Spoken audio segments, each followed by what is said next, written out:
जब व्यक्ति को लगने लगता है कि मैं सही हूं, मैं कोई गलती नहीं कर रहा हूं, उस स्थिति में उस व्यक्ति के अंदर किसी भी प्रकार के सुधार की कोई संभावना नहीं रहती है। और जब व्यक्ति को ये पता चल जाता है कि मैं कहाँ गलत हूं, तो जो गलती वो कर रहा है उसको वो लंबे समय तक नहीं कर पाएगा। उसके अंदर एक ग्लानि का भाव आने लगेगा और उसे लगेगा कि इस स्तर पर सुधार करते हैं, और वो उस स्तर पर सुधार कर भी लेगा। यानी कि अगर हमें किसी भी स्तर पर सुधार करना है तो हमें ठीक ठीक ये पता होना चाहिए कि हम गलती कहाँ कर रहे हैं।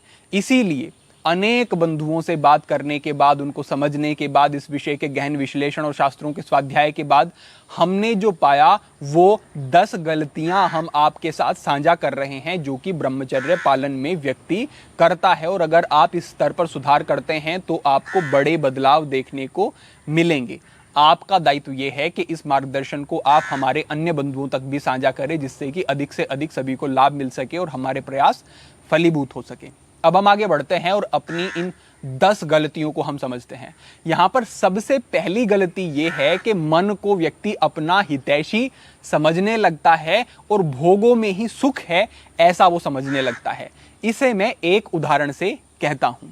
आप समझें कि आपका कोई व्यक्ति अहित करना चाहता है, आपको नुकसान पहुंचाना चाहता है, और इसके लिए वो आपके पास आता है, बैठता है, घुलता मिलता है और आपको समझने की कोशिश कर रहा है। अब तक आपको नहीं पता है कि ये व्यक्ति मेरा अहित करने के लिए मेरे पास आता है। अब जो व्यक्ति आपके अहित के लिए आपके पास आ रहा है, उसके पास उठने बैठने वाला एक व्यक्ति है जो कि आपका भी मित्र है। उसे पता चलता है कि अरे ये व्यक्ति तो मेरे मित्र के पास जाता है इसलिए कि उसका अहित कर सके, उसे नुकसान पहुंचा सके, उसके मन में गलत चीजें भर सके। अब वो आपके पास आता है और बताता है कि अमुक व्यक्ति जो आपके पास आजकल आ रहा है वो आपका अहित करने के लिए आ रहा है, आपको नुकसान पहुंचाना चाहता है। अब जैसे ही आपको ये पता चलेगा कि उस व्यक्ति की वास्तविकता क्या है, वो आपको नुकसान पहुंचाना चाहता है, अब आप सचेत हो जाएंगे और वो व्यक्ति जब दोबारा आपके पास आएगा तो आप उसकी किसी भी बात पर विशेष ध्यान नहीं देंगे। भले ही आप उसकी बात सुन लें, लेकिन आपको पता होगा कि ये जितनी भी बातें हैं ये सारी बातें मुझे नुकसान पहुंचाने के लिए ही की जा रही हैं। बिल्कुल इसी प्रकार आप समझें कि आपको अगर अपने मन की वास्तविकता का पता चल जाता है कि ये जितनी भी बातें आपको बताता है, सुझाव देता है और कहता है कि इस भोग में सुख है, वो मिल गया तो उससे अगले भोग में सुख है, काम में सुख है, स्त्री का संपर्क मिल जाए उसमें सुख है, हस्त मैथुन आदि क्रियाओं में लगे रहो उसमें सुख है, ये सारी बातें आपका पतन कराने के लिए हैं। अगर ठीक ठीक ये बात आपके मन में बैठ जाए और मन की वास्तविकता का आपको बोध हो जाए तो आप मन के बहकावे में नहीं आएंगे और आप जो भी सुझाव आपको ये मन देगा उसको तुरंत ही अपने मस्तिष्क से हटा सकेंगे। इस बात को पक्का करके मन में बिठाना होगा कि मन के सुझाव पतन की तरफ ले जाने वाले हैं। जब तक ये सदता नहीं है, ये सद जाए तो इसके ही सुझाव सकारात्मक हो जाते हैं, लेकिन वो एक साधक की स्थिति होती है। अभी आपको मन के सुझावों से बचना है। दूसरे स्थान पर जो गलती व्यक्ति करता है वो है लापरवाही, यानी कि उसने ब्रह्मचर्य का पालन करना शुरू किया। अब उसने पहले जैसे वो 1 हफ्ते में ही ब्रह्मचर्य उसका खंडित हो रहा था, उसने 15 दिन तक ब्रह्मचर्य कर लिया, 1 महीने तक ब्रह्मचर्य कर लिया। अब ऐसी स्थितियों में साधक लापरवाह हो जाता है कि अरे मैं तो ब्रह्मचर्य कर ही लेता हूं, अब तो मुझे कोई समस्या नहीं है, अब तो मुझे काम के विकार सताते नहीं हैं। लेकिन उसे नहीं पता है कि विकार समाप्त नहीं हो गए हैं, विकार प्रसुप्त अवस्था में हैं, यानी कि सोए हुए हैं। अब उनको थोड़ा सा कोई ऐसा चित्र मिल जाए, थोड़ा सा कोई विचार मिल जाए, आलंबन मिल जाए तो वो दोबारा खड़े हो जाएंगे, पूरे सक्रिय हो जाएंगे, आपको भ्रष्ट कर देंगे। तो आपको लापरवाह नहीं होना है। भले ही आपने 1 महीना, 2 महीना, 5 महीने का ब्रह्मचर्य कर लिया हो, लेकिन फिर भी उतना ही सचेत बने रहना है जितना सचेत आप ब्रह्मचर्य के पहले दिन और पहले संकल्प के समय में थे। तो अगर आप लापरवाह हो जाते हैं तो आपका ब्रह्मचर्य नष्ट होगा ही होगा। और अगर सचेत सजग बन करके, सावधान रह करके ब्रह्मचर्य का पालन करते हैं तो आप आगे बढ़ जाएंगे। ये हमारी दूसरी गलती है। तीसरे स्थान पर आती है निराशा। हम तो बड़ा देखते हैं इस बात को कि अरे मुझे तो बार बार स्वप्न दोष हो जाता है, मुझे तो बार बार काम के वेग सताते हैं, मैंने तो गलत आहार ले लिया, मैं तो अब इतना दुर्बल हो गया हूँ, मेरा शरीर ठीक होना मुश्किल है, मुझे तो धातु रोग की समस्या है। इस तरीके से बहुत सारे विचार व्यक्ति के मन में निरंतर चलते रहते हैं और वो मन के तल पर कमज़ोर होना शुरू हो जाता है। और जितना वो कमज़ोर होगा उतना ही मन उसके ऊपर हावी हो जाएगा और गलत तरीके के विचारों में उसे फंसा लेगा। आत्मबल ही मन को हराने का साधन है। अगर आप निराश हो जाएंगे तो आपको कोई नहीं बचा सकेगा, क्योंकि ये बल अंदर से मिलता है, ये बाहरी विषय वस्तु नहीं है। तो आपको समझना है कि चाहे जो भी स्थिति हो, अगर मैं आज से ठीक चलता हूं तो मैं पुनः अपने आप को सक्षम बना सकता हूं। और यही सच भी है, ऐसा नहीं है कोई काल्पनिक बात है, यही सच है। जो सच है बस उसको स्वीकार करना है। आपके शरीर के अंदर बहुत अद्भुत क्षमता है और ब्रह्मचर्य एक विशेष शक्ति है, एक विशेष बल है। इसको आप जब धारण करेंगे, भले ही आपकी आयु 20 साल हो, 25 हो या 30 हो या उससे अधिक हो, आपको इससे लाभ मिलेंगे ही मिलेंगे। यहाँ तक कि अगर 50-60 साल की आयु है, ब्रह्मचर्य तो तब भी लाभ देता है, तब भी प्रभाव दिखाता है। तो आपको निराश नहीं होना है, हताश नहीं होना है और पूरे आत्मबल के साथ इस मार्ग पर आगे बढ़ना है। निराशा और हताशा को जीवन में स्थान ना दें। ये हमारा तीसरा विषय हुआ। चौथे स्थान पर है ब्रह्मचर्य को पुष्ट करने वाले साधनों का सहारा ना लेना। हमारे योगियों ने कई ऐसे तरीके बताए हैं जो आपकी इस मार्ग में सहायता कर सकते हैं। सबसे पहला है शौच, शुचिता। शुचिता की बात आती है तो सबसे पहले शरीर को साफ रखना शुरू करें। 2 समय अच्छे से स्नान किया आपने व्यायाम किया, पसीना निकला, शरीर की सफाई हुई। आप अन्य प्रकारों से जितना हो सके शरीर को साफ रखें। धीरे धीरे नाम जप, ध्यान, स्वाध्याय आदि के माध्यम से मन की सफाई करना। तो शौच अनिवार्य है। दूसरे स्थान पर आता है प्रत्याहार, यानी कि इंद्रियों को अंतर्मुखी करना। जो अंदर आपके आनंद है, जब वो आपको अनुभव होना शुरू हो जाएगा तो बाहरी विषयों के आकर्षण में कमी पड़नी शुरू हो जाएगी। उदाहरण ये है कि हमारे योगी, तपस्वी, ऋषि तो परम आनंदित रहते थे। क्या वो बाहरी विषयों से जुड़ के आनंदित रहते थे? आप कहेंगे नहीं, बाहरी विषय तो उनके पास कुछ भी नहीं होते थे। तो आनंद कहां से था? आनंद था आंतरिक, यानी कि कुछ ऐसा विषय भी है जो कि अंदर से ही आपको आनंदित करता है। जब उस स्रोत से आप जुड़ना शुरू कर देंगे और परमात्मा के नाम, ध्यान, नाम जप, पूजा, कीर्तन, मनन आदि साधनों में जब आपको रुचि आनी शुरू हो जाएगी तो आपका आकर्षण बाहरी विषयों से कट जाएगा, क्योंकि अंतस का जो आनंद है उसका अनुभव हो गया। तो प्रत्याहार एक अच्छा साधन है। तीसरे स्थान पर है स्वाध्याय। जब आप महापुरुषों की वाणियों को पढ़ते हैं, जब आप शास्त्रों को पढ़ते हैं, भगवान के शब्दों को पढ़ते हैं, तो आपको स्पष्टता होती है और आपका भ्रमनाश होता है कि इन भोगों में ही सुख है और इनको ही बस प्राप्त कर लेना ये जीवन में पूरी तरह से संतुष्टि पाने का मार्ग है। ये आपका भ्रम जो है ये टूट जाएगा तो आप ठीक मार्ग पर अग्रसर होने लगेंगे। और ईश्वर प्रणिधान, यानी कि अपने आप को परमात्मा के अधीन समझ करके उनके चरणों में अपने आप को समर्पित करके तब ये जीवन जीना। अगर इन साधनों का प्रयोग आपने कर लिया तो ब्रह्मचर्य बड़ा सरल हो जाएगा, बहुत सरल हो जाएगा। तो आपको इन साधनों को अपने जीवन में लेकर के आना है और इनका सहारा लेना है। अब जब आपकी जिज्ञासा बनेगी, आप इनको जानना चाहेंगे तो ये कैसे कैसे आपके जीवन में कार्य करते हैं और मार्गदर्शन भी आपको प्राप्त होते जाएंगे। लेकिन जिज्ञासा तो हो, प्रयास तो हो, तब आपको मार्ग मिलेगा। ये हमारी चौथी गलती है कि ब्रह्मचर्य को पुष्ट करने वाले साधनों का व्यक्ति प्रयोग नहीं करता है। 5वें स्थान पर आती है आतुरता। हमने कितने बंधुओं को देखा जो कहते हैं कि मुझे तो 1 महीना हो गया, मुझे तो कोई भी लाभ दिखाई नहीं दे रहे हैं, मुझे तो 2 महीने हो गए, अब तक कोई प्रभाव दिखाई नहीं दिया। पहली बात तो ये है कि पहले बदलाव होते हैं आंतरिक तल पर, विचारों के तल पर। शांति आनी शुरू हो जाती है, सहजता आनी शुरू हो जाती है, जो ग्लानि का भाव था वो खत्म होना शुरू हो जाती है। आंतरिक तल पर बदलाव आते हैं, उनको अनुभव करो। और फिर सूक्ष्म तलों पर, शारीरिक तल पर बदलाव आते हैं जो आप शुरुआती समय में अनुभव नहीं कर पाएंगे।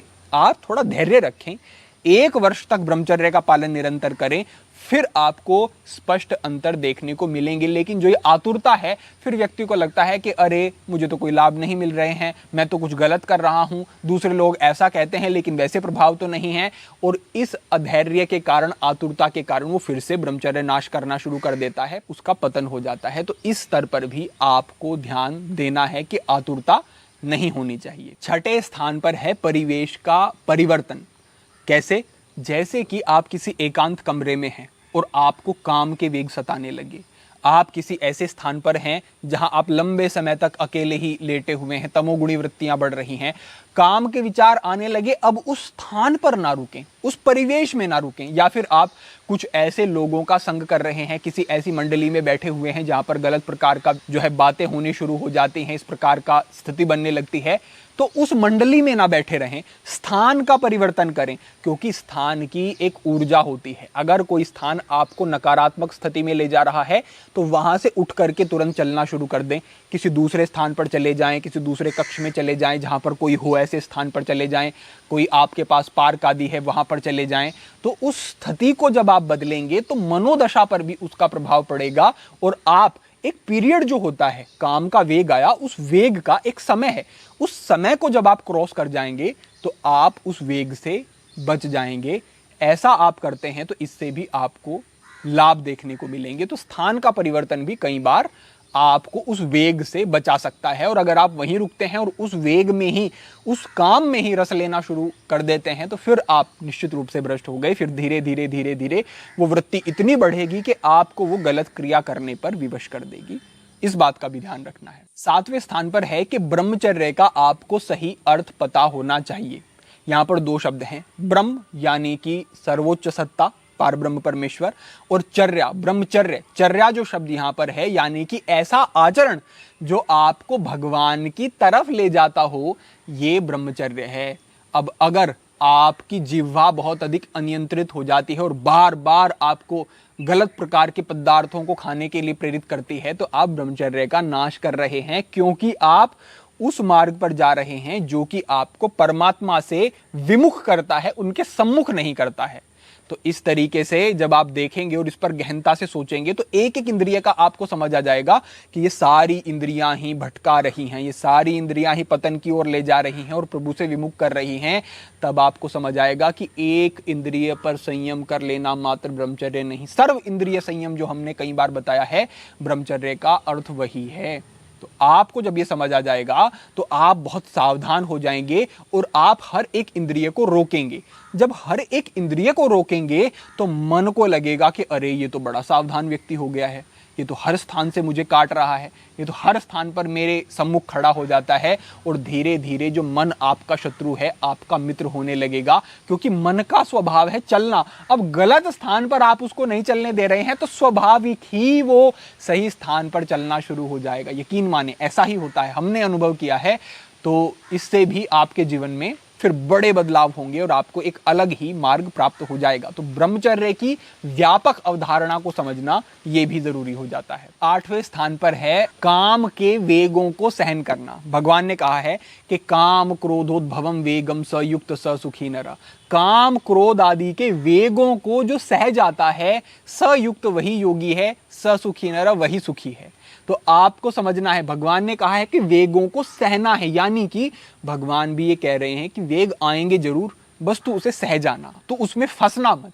अगर आपने वेग आया और आपने संकल्पबद्ध होकर के, एकाग्रचित होकर के, चिंतन के माध्यम से पूर्व के अपने अनुभवों को देख करके उस भोग को दुख देने वाला समझ करके उस भोग का, उस वेग का त्याग कर दिया, तो समझे आप कि आप उससे आगे बढ़ गए। और जितनी बार आप ऐसा करेंगे, वेग को सह जाएंगे, उतना आत्मबल बढ़ेगा और मन कमजोर होने लगेगा और आप उस स्थिति से निश्चित रूप से बाहर आ जाएंगे। तो वेगों को सहन करना ये ब्रह्मचर्य के मार्ग में अनिवार्य बिंदु है। और ऐसा कोई नहीं है जिसको ये वेग नहीं सताते हैं जब वो अपने शुरुआती समय में होता है, लेकिन जो इसे सह जाता है वो साधक हो जाता है और जो इसमें फंस जाता है वो भोगी। 9वें स्थान पर हमारा बिंदु है, एक बड़ी बीमारी है आज के समय में, आपका फोन।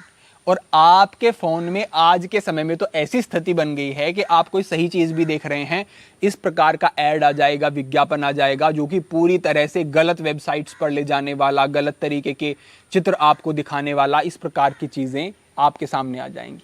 आप इस फोन का ही सही प्रयोग कर सकते हैं। आप ये मार्गदर्शन देख रहे हैं, आपका मंगल निश्चित रूप से होगा, कहीं ना कहीं बदलाव निश्चित रूप से होंगे, लेकिन इससे ही आप गलत प्रकार की फिल्में, गलत प्रकार के चित्र, इस तरीके की चीजें भी देख सकते हैं। तो आपको कम प्रयोग इसका करना है, और जितना प्रयोग करना है आपको केवल सही चीजें ही देखनी है। बैठ करके रील्स स्क्रॉल कर रहे हैं, इस प्रकार की चीजें निरंतर देख रहे हैं, पता भी नहीं चलता घंटों का समय आपका खराब हो जाता है।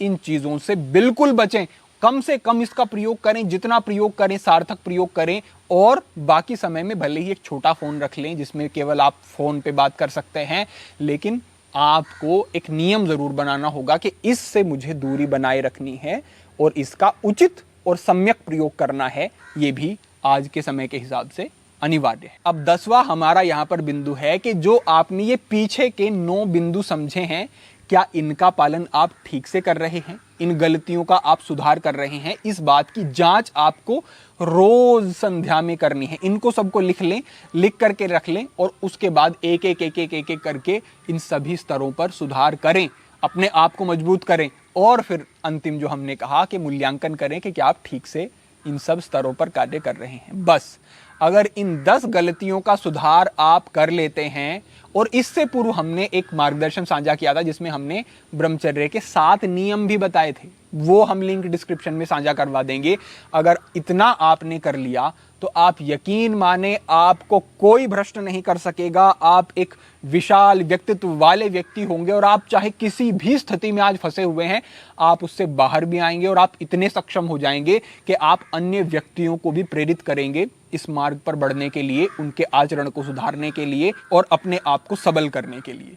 तो इन चीजों का आपको ध्यान रखना है।